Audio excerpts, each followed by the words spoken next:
Dan mundur dan. Yuk jalan yuk.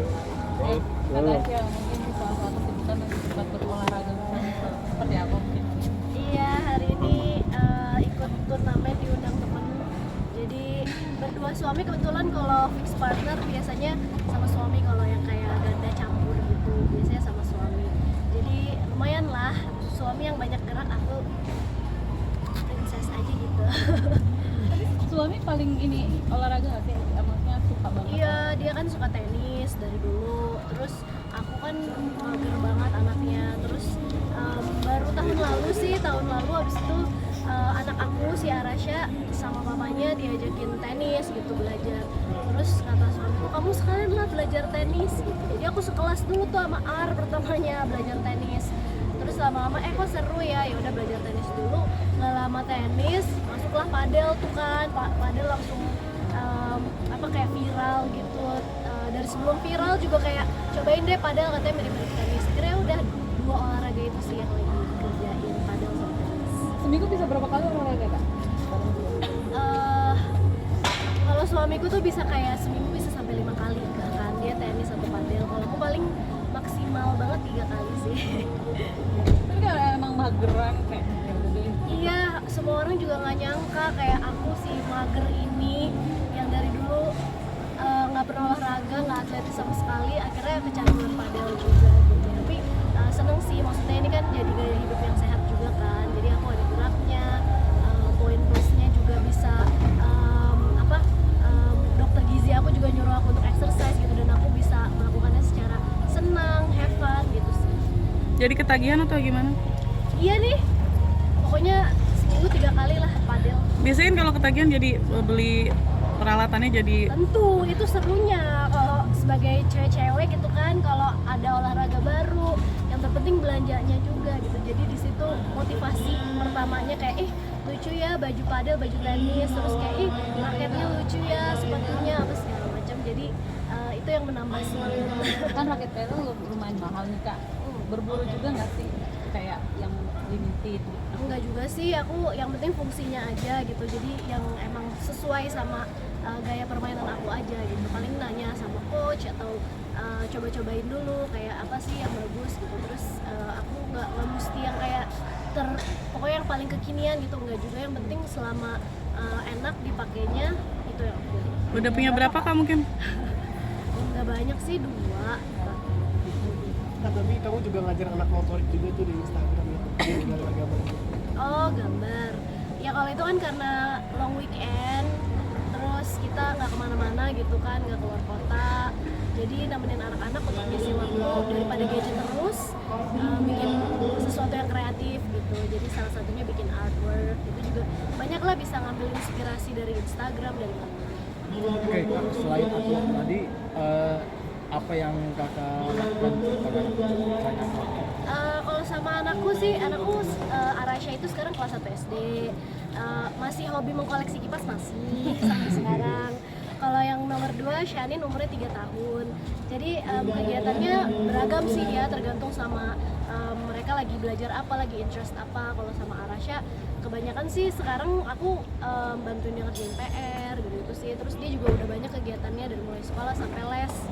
Jadi paling di rumah weekend tuh ya udah mainnya bebas di rumah. Terus ya kegiatan kayak gambar-gambar, melukis itu salah satu yang disukain. Kalau Shanin lebih banyak sih, masih lebih banyak sama aku karena kan udah sekolah, tapi kan sekolahnya juga nggak yang full day gitu kan. Jadi masih banyak lah sama aku kegiatan sehari-harinya, dari mulai main, terus jalan-jalan, makan apa bisa. Transisinya kan untuk anak SD kan mungkin dari yang seperti apa sih perbedaan? Iya. Kalau perbedaannya sih sekarang sebenarnya makin bisa dikasih tahu, tapi di lain sisi kalau toddler kan ya mereka memang kayak masih impulsif banget, terus juga emosinya masih meledak-ledak gitu. Kalau sekarang Arasha udah mulai yang bisa mengontrol emosi, udah mulai bisa yang kayak ngerti kalau dikasih tahu, tapi tetap aja ada tantangannya. Apapun aturan yang dibikin pasti ditanya kenapa, pasti didebat gitu kan, pasti kayak kenapa aku harus kayak gini. Aku nggak mau, udah bisa kayak ngasih tahu apa yang dia mau, dan kayak aku harus cari tahu juga kayak kenapa aku ngasih aturan itu, manfaatnya apa gitu, harus negosiasi. Ya namanya jadi seorang ibu pasti selalu aja ada tantangannya di setiap milestone anak, dari mulai anaknya baru lahir sampai sekarang masuk SD, mungkin sampai nanti remaja pasti ada tantangannya lagi. Jadi it's a never ending nurture, it's a never ending journey gitu sebagai ibu. Kak, tapi kamu kan sebagai ibu juga nih kan, sekarang teknologi semakin canggih nih, kamu tetap menggunakan ChatGPT juga nggak sih Kak buat anak sendiri tuh? Kadang sih kalau kayak mau nanya sesuatu ya, yang misalkan tentang tumbuh kembangnya masih pakai sih, tapi kalau yang praktikal aja sih sebenarnya, yang kayak praktis aja yang aku gunakan. Ya AI pastinya ada plus minusnya, tapi kalau selama itu bisa memudahkan hidup kita, kenapa kita manfaatkan? Tapi kamu cukup kaget nggak sih dengan perkembangan teknologi yang terlalu besar?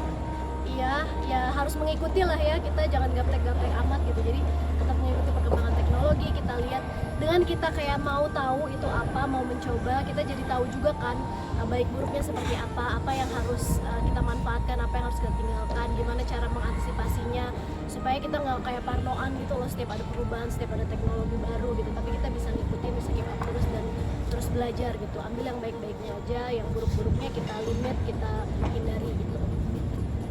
Kamu udah baca workers terus Enggak lagi, iya jangan tanya ke aku. tapi Jangan tanya ke aku ya. sinopsis atau cerita sedikit. Aku nggak tahu deh, aku juga kan nggak kenal orang ya, jadi nggak tahu. Tapi dari pengalaman cerita Nggak deh, aku nggak mau komentar apa-apa. sebagai wanita cukup prihatin nggak sih dengan hal tersebut? Ya pokoknya kalau namanya sebagai seorang ibu pastinya nggak kepengen banget, apalagi yang punya perempuan, pastinya kita sebagai orang tua pengen melindungi anak gitu. Jadi dari sekarang juga udah diberikan cinta yang utuh gitu dari aku dan juga suami. Dari mulai kecil juga udah diajarin batasan-batasannya seperti apa, dan yang terpenting komunikasi dibangun dari zaman di kandungan gitu sih buat aku, sehingga apapun yang terjadi kita bisa terbuka, kita bisa saling cerita, anak juga merasa nyaman untuk cerita ke orang tua. Kalau tidak sendiri sebenarnya kan sekarang lagi banyak banget child grooming dan segala macam Ya pokoknya ya kita berusaha lah ya dari kecil untuk mendidik, jagain anak-anak supaya mereka punya emotional resilient gitu, kayak punya ketangguhan emosi, punya rasa aman, rasa nyaman juga, merasa punya percaya diri juga. Itu yang kita lakukan. Sisanya pasti berdoa kepada Allah ya, semoga anak-anak dijauhkan dari orang jahat. kan banyak pemberitaan, kamu nggak sedikit terus atau nggak gimana gitu Enggak sih, kalau komen juga aku nggak mau. maksudnya walaupun cuma sekedar membaca gitu tapi pernah rasa suka relasi nggak sih? Nggak pernah kerja bareng? Oke. Iya itu. Aku juga nggak tahu lagi beritanya, nanti gue salah ngomong. Baru hilang kontak. Nggak tahu deh, jangan dikasih suruh komentar ah. Bukan, nggak ada hubungannya. Lagi dalam pencarian, kita doain aja supaya cepat ketemu. Ya pokoknya musibah-musibah yang kita hadapi dari mulai bencana di akhir tahun sampai sekarang, kita juga dengar ada berita pesawat yang hilang. Ya pokoknya kita berdoa semoga cepat ditemukan, tidak ada korban jiwa, semuanya bisa selamat, semua dalam lindungan Allah. Oke.